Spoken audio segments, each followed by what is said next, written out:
Hey, what is up guys? I'm PBHD here, and welcome to iPhone 10 launch weekend. I'm sure your subscription box is doing just fine. So I've been using iPhone 10 for about a week now, and I'm getting close to putting together my full comprehensive video review.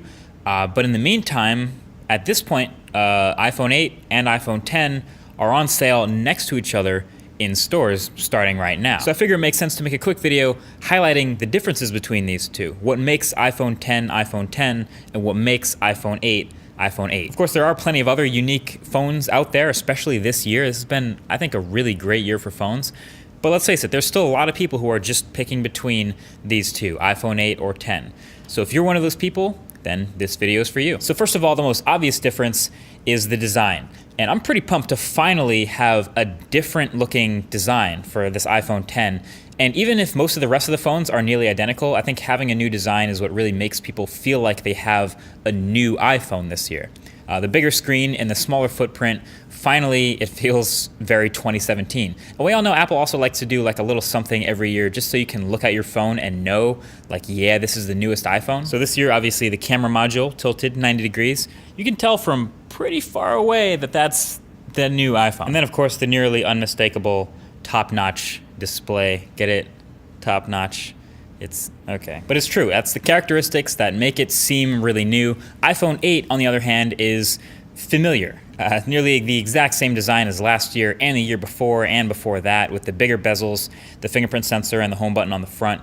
Some people will like that and gravitate towards that because they're used to it. But yeah, like I said, a lot of people have been waiting for something new, and that's what iPhone 10 is. True story, as I was shooting some of this, I was outside, and I guess someone was kind of stuck in traffic in their Uber, and they were like half a block away and yelled from the backseat of their car, "Hey, is that the iPhone 10? And I was like, yeah, they could. I was impressed at and they said 10, not X, but they could tell from their car way over there that it was the 10. Take it for what it's worth. Oh yeah, and there's also some new colors. So iPhone 8 comes in silver, which we're pretty used to, space gray, the darker one, and the Band-Aid gold. And iPhone 10 comes in this silver, which is a different type of silver. It's really more of a white or a pearl type of color with the very shiny aluminum bands all the way around. Just an all-around very reflective phone. And the space gray iPhone 10, which is definitely a more subdued version. It's darker and the metal band around the sides isn't quite as bright. It does at least match the space gray of the iPhone 8 and 8 Plus, so it's the same color, but there's no getting around it. These are both super reflective phones. Overall, the iPhone 10 design feels and looks more modern, I would say, while the iPhone 8, especially when you look at other phones that have come out in this past year or two, looks kind of more stuck in the past. But the specs of the two iPhones are nearly exactly the same, not stuck in the past at all, so no need to worry about missing out on anything in the speed or power department. But something that is different about the hardware is the cameras. The iPhone 8 has a single camera, like we talked about in the review, and the 8 Plus has the dual cameras, adding a telephoto lens for portrait mode and 2x zoom.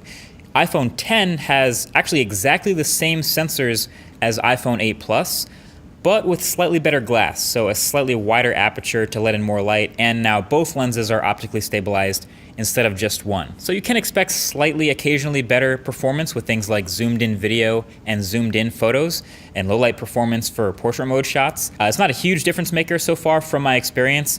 I mean, all these phones have great cameras, but where you'll find the bigger difference is around the front with the selfie cameras. The iPhone 10 has all these extra sensors and tech on the front of the phone for Face ID, and that also comes with a better front-facing camera experience. A selfie on the iPhone 8 is probably very familiar to you, same as iPhone 7 and 6S and 6. The classic warm colors, decent sharpness, not the widest angle in the world, but you know, it's a pretty standard looking selfie. The iPhone 10's front-facing camera adds this portrait selfie mode thanks to the depth sensing capabilities. It's not very good. There tends to be some sharpness and halos around the edges, and a lot of times in bright light it just refuses to blur that background at all, but this is something that can continue to get better with software updates, and I can't say I'd get this phone just for that, but it is an advantage. A big hardware difference that's going to matter between the iPhone 8 and iPhone 10 is the lack of a fingerprint reader on the 10, which means you're unlocking the phone with Face ID instead of Touch ID. Now, Face ID is cool, don't get me wrong. For me, it's worked in a huge percentage of the time in various conditions. It's been pretty quick, unlocking basically as soon as I look at the phone. But the thing is, Touch ID is still a bit better. I know they say Face ID can randomly be tricked 1 in a million times versus 1 in 50,000 for Touch ID, but we had years of Touch ID getting better and better, and I never had anyone spoof my Touch ID. And what really matters is Touch ID is lightning fast and almost never fails. I think with all the talk about Face ID, since it's new and everyone trying to spoof it all kinds of different ways, we kind of forgot about how good Touch ID was. It's been the gold standard in fingerprint readers for so long that we kind of took it for granted. And even if Face ID does get way better with software updates like I expect it to, will it ever get quite as fast as the fingerprint reader? Not really sure about that. It might be a couple years. But look, what it's really going to come down to is the displays.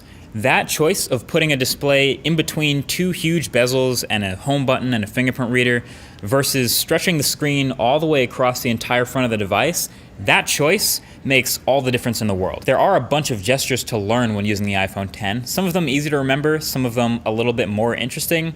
But at the end of the day, I found that you get used to them pretty quick. Like a day or two in, I was fully used to it. And by that time, it does feel more modern and clean just swiping around this pane of glass instead of using an actual button. So, is iPhone X worth it over iPhone 8?